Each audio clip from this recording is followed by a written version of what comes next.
begin, I want to express our nation's well wishes to Prime Minister Boris Johnson as he wages his own personal fight with the virus.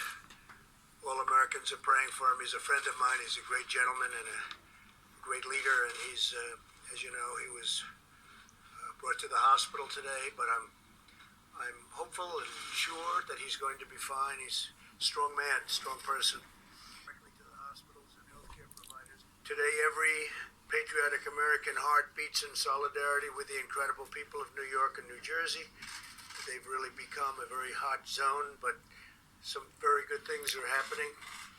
In New York, the first time where the deaths were less from the previous day. That's the first drop so far, so maybe that's a good sign. It could be. And the hospital levels are starting to perhaps decrease. It's been very short, but perhaps decrease.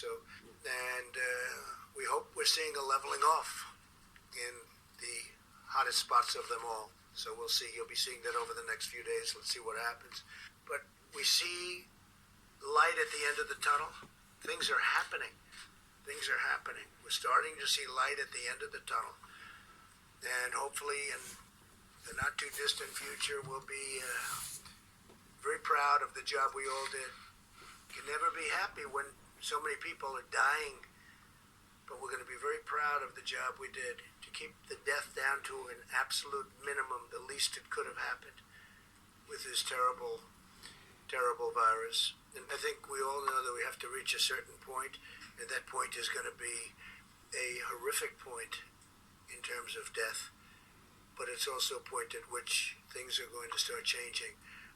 We're getting very close to that level right now, and the next week and a half, 2 weeks are going to be, I think they're going to be very difficult. At the same time, we understand what they represent and what that time represents, and hopefully we can get this over with, because this is a very horrible thing for the world. But I would also say that we're not going to know really in terms of a final toll until we get out to the end, and we're possibly not so far away.